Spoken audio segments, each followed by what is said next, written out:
Hello students, আমি Moumita ma'am. আশা করি তোমরা সকলেই খুব ভালো আছো।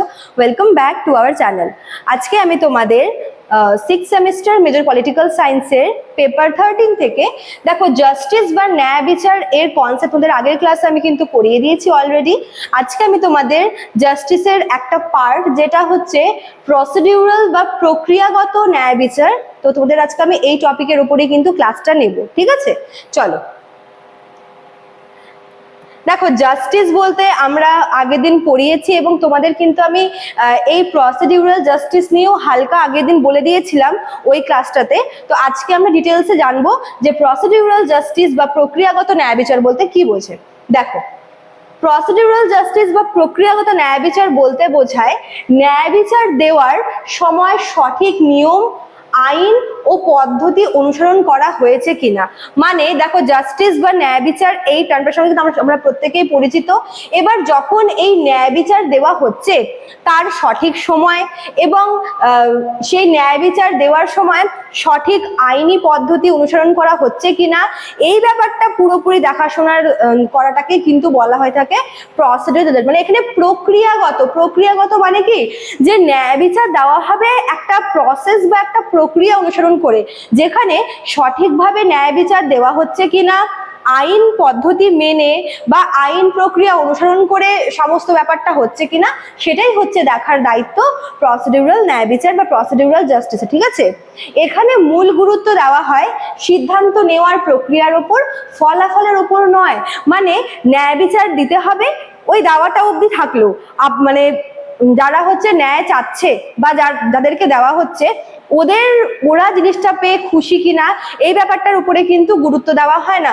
মেন যেই ন্যায় বিচার দেওয়া হয় বা জাস্টিস যে দেওয়ার যে বিষয়টা, সেই বিষয়ের উপরেই গুরুত্ব দেওয়া হয়। মানে সঠিক পদ্ধতি অনুসরণ করে ন্যায় বিচার যাচ্ছে কিনা। তো এটা একটা আইনি ব্যাপার। ঠিক আছে, এখানে যারা জনতা তারা আদৌ পাচ্ছে কিনা, তারা খুশি কিনা, তাদের রিয়াকশনটা ম্যাটার করে না। দেখো, এই ধারণা অনুযায়ী বিচার করার সময় সবাইকে সমান সুযোগ দিতে হবে। মনে করো যে একটা ট্রায়াল বসেছে, ঠিক আছে, কোনো একটা তদন্ত বা কোনো একটা ক্রাইম হয়েছে, তার জন্য একটা ট্রায়াল বা বিচার সভা বসেছে। সেখানে যখন বিচার করবে, সেক্ষেত্রে কিন্তু সবাইকে সমান সুযোগ দিতে হবে। কাউকে না শুনে, প্রমাণ না দেখে পক্ষপাতিত্ব করে সিদ্ধান্ত নেওয়া যাবে না। মানে একজন থাকে হচ্ছে ভিকটিম, একজন থাকে হচ্ছে ক্রিমিনাল। এবার এমন নয় যে শুধুমাত্র একটা দিক বিবেচনা করেই হচ্ছে সমস্ত সিদ্ধান্ত নেওয়া হচ্ছে, এমন কিন্তু নয়। এখানে বলার চেষ্টা করা হচ্ছে যে ন্যায় বিচারের সময় যখন বিচার হবে, তখন কিন্তু উভয় পক্ষেরই কথা শুনতে হবে, উভয় পক্ষেরই প্রমাণ শুনতে হবে, দেখতে হবে, যাচাই করতে হবে, তারপরেই কিন্তু রায় দেওয়া যাবে। কারণ এখানে স্পষ্ট করে বলা হচ্ছে যে জাস্টিস বা ন্যায় বিচারের ক্ষেত্রে অবশ্যই ইকুয়ালিটি মেনটেন করতে হবে, যাতে কেউ এটা মনে না করে যে আমার প্রমাণ দেখলো না বা আমার কথা শুনলো না। তো এখানে কোনো রকমের কিন্তু পক্ষপাতিত্ব চলবে না। বিচারক বা কর্তৃপক্ষকে নিরপেক্ষ হতে হবে বা নিউট্রাল হতে হবে। সে কিন্তু কারোর পক্ষ নেবে না। সে না অপরাধীর পক্ষ নেবে, সে না যে হচ্ছে ভিকটিম তার পক্ষ নেবে। তাকে নিরপেক্ষভাবে কিন্তু সবটা যাচাই করে তারপরে তাকে সিদ্ধান্ত নিতে হবে। ঠিক আছে, প্রত্যেক অভিযুক্ত ব্যক্তির নিজের কথা বলার অধিকার থাকতে হবে। মনে করো যে কাউকে কোনো একটা মামলাতে তাকে অ্যারেস্ট করা হয়েছে, সে হচ্ছে অপরাধী। এবার এমন না যে শুধুমাত্র তার অপরাধের কথা শুনেই তাকে শাস্তি দেওয়া হবে, এমন কিন্তু নয়।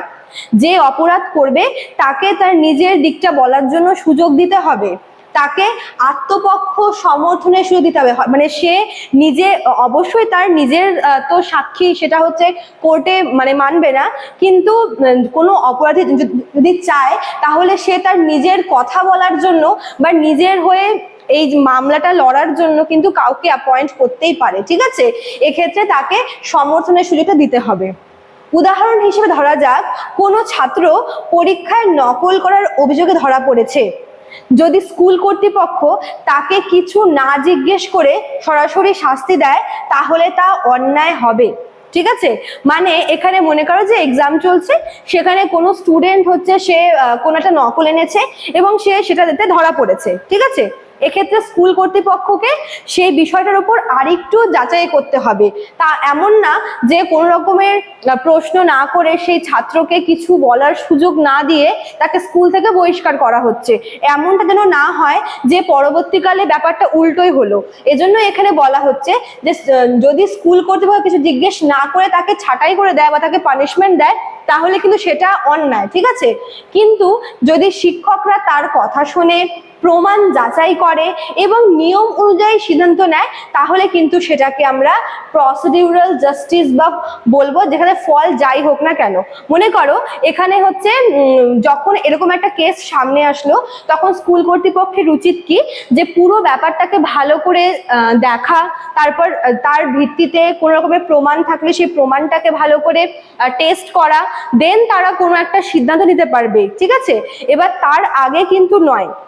এখানে অ্যাকচুয়ালি দেখো এখানে সে স্টুডেন্টটার শাস্তি পাওয়া না পাওয়ার কথা আসছে না, এখানে মেন ফোকাসটা হচ্ছে এটাই যে স্কুল কর্তৃপক্ষ কতটা পদ্ধতি অনুসরণ করে বা কতটা আইনি ভাবে জিনিসটাকে সামলাচ্ছে। মানে একটা প্রক্রিয়ার মাধ্যমে মনে করে যে একটা সিদ্ধান্ত যদি আসতেই হয় তাহলে স্কুল কর্তৃপক্ষকে একটা পার্টিকুলার প্রসেস ফলো করতে হবে, স্টেপ ফলো করতে হবে। যেরকম তাকে সেই ছাত্রর রেপুটেশন স্কুলে ক্লাসে কেমন সেটা আগে জানতে হবে। সেই ছাত্র যদি পড়াশোনায় ভালো হয় তাহলে নিশ্চয়ই তার জন্য আনা অভিযোগটা মিথ্যে। তো ভালো করে আগে স্কুল কর্তৃপক্ষকে সেই ছাত্রের ব্যাকগ্রাউন্ড জানতে হবে, তারপরে নির্দিষ্ট প্রমাণ জোগাড় করতে হবে, তারপরে সে সিদ্ধান্ত নেবে, ঠিক আছে। তো এক্ষেত্রে যে প্রসেসটার কথা বললাম ওই প্রসেসটাই কিন্তু হচ্ছে তোমার প্রসিডিউরাল জাস্টিস, ঠিক আছে।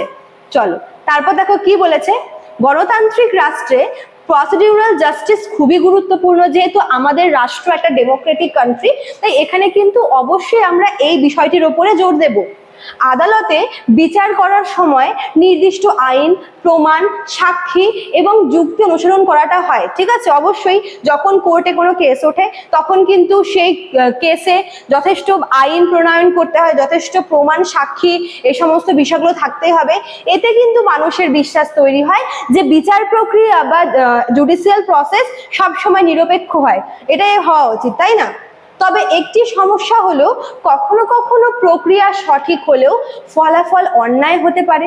কিরকম দেখো, যেরকম যদি কোনো আইনি অন্যায় হয় তাহলে সেই আইন মেনে বিচার করলেও প্রকৃত ন্যায় বিচার নাও হতে পারে।